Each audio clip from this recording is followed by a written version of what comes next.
Bonjour à tous et bienvenue dans cette nouvelle petite vidéo où on va apprendre à installer Tailwind CSS pour notre application React. Donc c'est un framework CSS qui est plutôt en vogue à l'heure actuelle et je me suis dit que c'était sympa de vous montrer comment faire pour l'installer.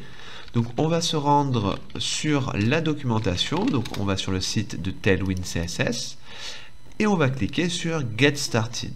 Donc à partir de là, on a différents guides. Moi je vais taper sur Start Learning et on a différents guides pour la technologie que l'on utilise.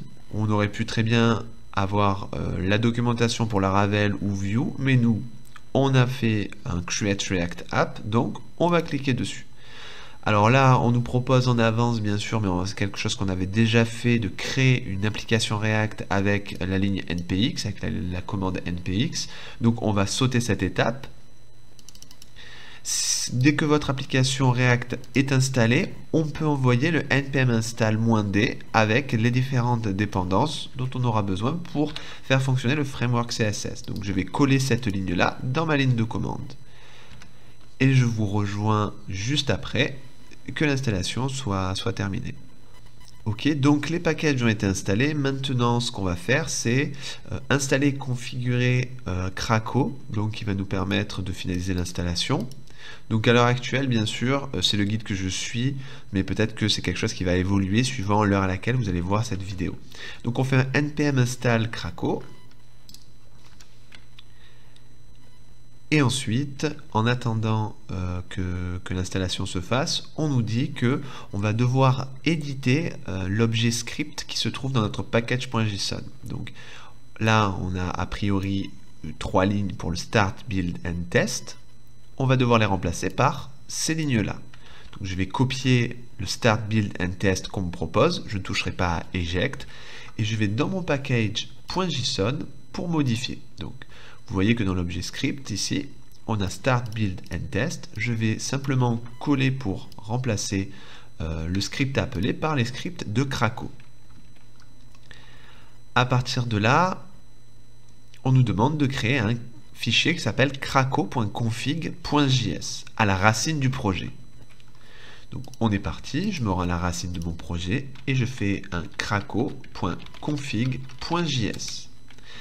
Et on va nous demander de faire un module export dedans. Donc je vais copier ces lignes de code et je vais tout simplement les coller de façon à préciser les plugins à utiliser. Donc Tailwind CSS et autopréfixeur.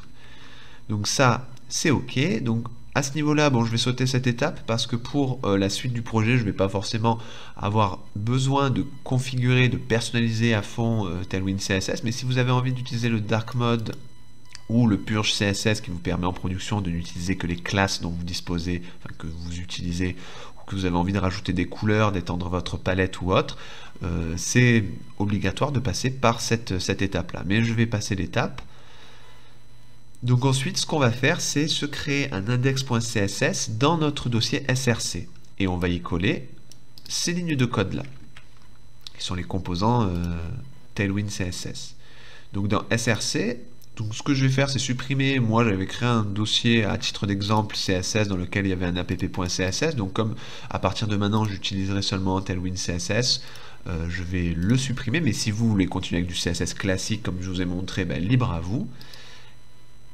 Et je vais créer dans src un index.css. Donc ce nom-là, attention, est très important pour la suite de l'include qu'on va faire, enfin de l'import qu'on va faire. Donc j'y colle ici mes balises Tailwind. Et ensuite, très important, dans le fichier index.js, je fais un import de ce dernier. Donc dans index.js, je fais un import de // pour dire que c'est un fichier qui se trouve dans le même dossier au même niveau que mon index.js, index.css.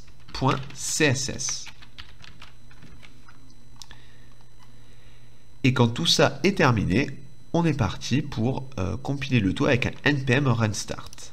npm run start. Et on se retrouve juste après pour la finalisation et le test. Donc là, il me demande...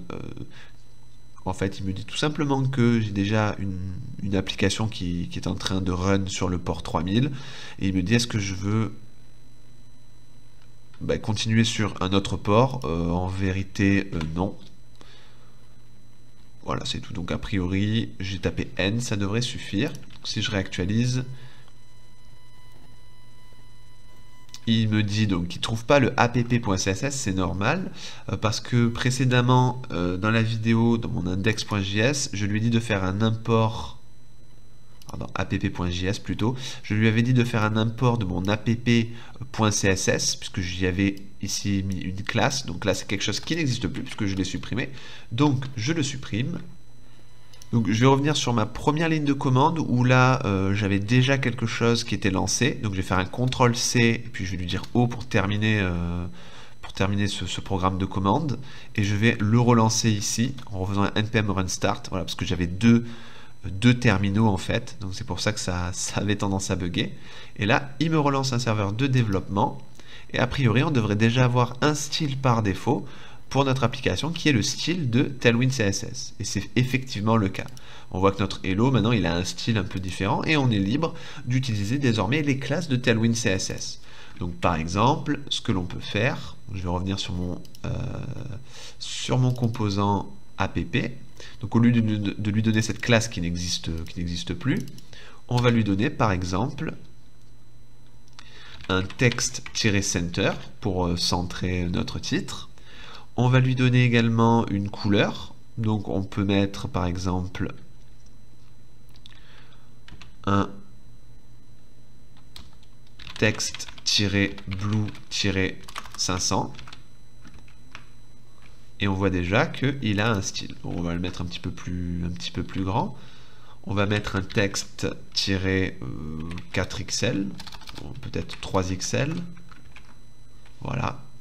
Et donc de cette façon, on peut utiliser les différentes classes de Tailwind CSS. Donc voilà pour l'installation du framework CSS pour notre application React.